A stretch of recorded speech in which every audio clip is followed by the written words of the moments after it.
नमस्कार, मी अजय बस्ताळ आणि आज मी बोलणार आहे ते लॅटरल एंट्री ह्या विषयावर. तर चला जाणून घेऊ लॅटरल एंट्री ह्या विषयाबद्दल.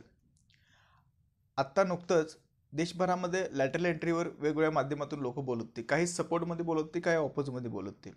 आणि संबंधित जितेंद्र सिंह जी मिनिस्ट्री हँडल करतात, तर त्या मिनिस्टरनी आता सांगितलं की आम्ही लॅटरल एंट्रीला माघारी घेतोय. तर चला सगळा विषय जाणून घेऊ. काय आहे लॅटरल एंट्री, का लोक विरोध करतात त्याला, आणि हे कधीपासून चालू झालं लॅटरल एंट्री वगैरे, का हे आत्ताच आहे का पहिल्यापासून चालू आहे. तर चला ह्या व्हिडिओमध्ये जाणून घेऊ. खरं तर लॅटरल एंट्री हा विषय जर बघितला, आत्ता जरी आपण ऐकत असलो तरी हा जुना विषय आहे. स्वातंत्र्यानंतर जर आपण बघितले, काही लोकांची नेमणूक लॅटरल एंट्रीद्वारे झालेली आहे. म्हणजे यू पी एस सीनं कुठल्याही पदाची रिक्रूट न करता ज्यांना गव्हर्नमेंटमध्ये डायरेक्टली घेतलं जातं, तर त्यांना आपण ढोबळपणानं लॅटरल एंट्री म्हणतो. आता लॅटरल एंट्री ह्या विषयामध्ये सेक्रेटरी अँड जॉईंट सेक्रेटरी, तसेच पब्लिक सेक्टर अंडरटेकिंगमध्ये किंवा गव्हर्नमेंटला काही पदासाठी एक्सपर्टची गरज असते, तर त्यांची रिक्रुटमेंट कुठलीही एक्झाम न देता, म्हणजे यू पी एस सी कुठलीही रिक्रूट न करता डायरेक्ट त्या इक्वेलंट पदावर केली जाते. त्याला साधारणतः ढोबळमानानं लॅटरल एंट्री म्हणतात. चला आपण जाणून घेऊ कुठल्या कुठल्या काळामध्ये, कुठल्या प्रधानमंत्रीच्या काळामध्ये लॅटरल एंट्री झाली, आणि त्याची गरज काय आहे देशाला. पंडित जवाहरलाल नेहरूंच्या काळामध्ये विजयालक्ष्मी पंडित ह्या राजदूत म्हणून काम करत होत्या. त्या पण लॅटरल एंट्रीच्या माध्यमातून आल्या होत्या. त्याच पद्धतीने 1972ला chief economic adviser Manmohan Singh हे पण लॅटरल एंट्रीच्या द्वारे सिस्टीममध्ये आले होते आणि त्यानंतर फायनान्स मिनिस्टर झाले, देशाचे प्राईम मिनिस्टर झाले. त्याच पद्धतीने बिमल जालन हे पण चीफ इकॉनॉमिक ॲडवायझर होते. तसेच आर बी आयचे गव्हर्नर रघुराम राजन हे पण सुरुवातीला ज्यावेळेस सिस्टीममध्ये आले त्यावेळेस पण ते चीफ इकॉनॉमिक ॲडवायझर म्हणून आले.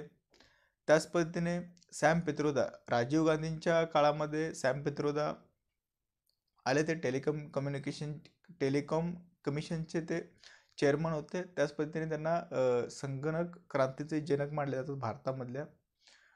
तर हे सगळे जे आहेत, मी आता जे नावं घेतली ते लॅटरल एंट्रीद्वारे सिस्टीममध्ये आले आहेत आणि त्यांनी इफिशियंटली काम पण केलेलं आहे, त्याच्याबद्दल काही दुमत नाही.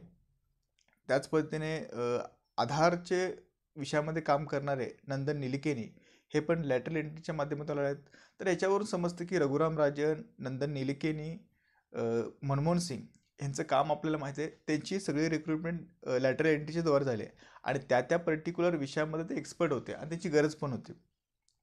तर अशा पद्धतीने लॅटरल एंट्री देशभरामध्ये पहिल्यापासून चालत आले. हा काय आत्ताचा विषय नाही, फक्त ते आपल्याला माहिती नव्हतं. आत्ता थोडंसं त्याचं चर्चा जास्त झाली. तर आपण समजून घेऊ की lateral entry U P S सीच्या रिक्रुटमेंटला बायपास करते का, किंवा आय एसला बायपास करते का, का त्याची गरज आत्ता नाही आहे. सगळा विषय आपण जाणून घेऊ. यू पी एस सी काय करतं, त्याच्या सिलेबसनुसार आणि त्याच्या एक्झाम पॅटर्ननुसार काही मेरिटरीज विद्यार्थ्यांची देशभरातले ते रिक्रूट करते. I A S, I P S, I F S आणि अशा बऱ्याच सेंट्रल सर्व्हिसेसमध्ये. आणि ते प्रमोशन करत करत सेक्रेटरी अँड जॉईंट सेक्रेटरीच्या रँकपर्यंत पोहोचतात किंवा कॅबिनेट सेक्रेटरीच्या रँकपर्यंत पोहोचतात.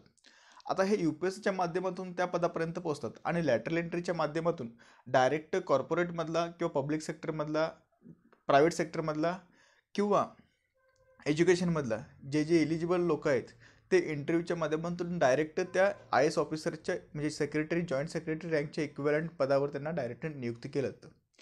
ती गरज पण असते, कारण की आय एस ऑफिसर हा जनरलिस्ट असतो आणि लॅटरल एंट्रीच्या माध्यमातून ज्या लोकांची नेमणूक करणार आहेत ते स्पेशलिस्ट असणार आहेत, ते एक्सपर्ट असणार आहेत त्या पर्टिक्युलर विषयातले. कदाचित त्यांना समाजाचं ज्ञान नसेल लॅटरल एंट्रीतल्या लोकांना, पण एखादे पब्लिक सेक्टर अंडरटेकिंग हँडल करत असताना त्याच्यातले कॉर्पोरेटमधला माणूस चांगल्या पद्धतीने हँडल करू शकतो आणि ते पब्लिक सेक्टर अंडरटेकिंग फायद्यामध्ये पण राहील. पण जो यू पी एस सीच्या माध्यमातून जो रिक्रूट केला असेल तो जनरलिस्ट असेल, त्याला समाजाचं ज्ञान असेल, त्या सगळा सिलेबस त्याच्या आधारावर त्याला डिझाईन केलेला आहे की त्याला समाजाप्रती संवेदनशील असेल आणि चांगल्या पद्धतीने तो पॉलिसी मेकर असतो. हा तितका संवेदनशील नसेल, पण त्या पर्टिक्युलर पी एस सीला किंवा पर्टिक्युलर कंपनी असेल जे पब्लिक सेक्टर, तर त्याला तो प्रॉफिटमध्ये आणू शकतो. कोण? लॅटरल एंट्रीमधला, कारण तो कॉर्पोरेटमधला माणूस असेल आणि त्याला त्यातले बारकावे माहीत असतील. किंवा इकॉनॉमिक्समधल्या विषयासारख्या मध्ये यू पी एसला त्या तुलनेनं काम करू शकणार नाही, ज्या तुलनेनं मनमोहन सिंग काम करू शकतात किंवा रघुराम राजन काम करू शकतात आर बी आयची गव्हर्नर म्हणून.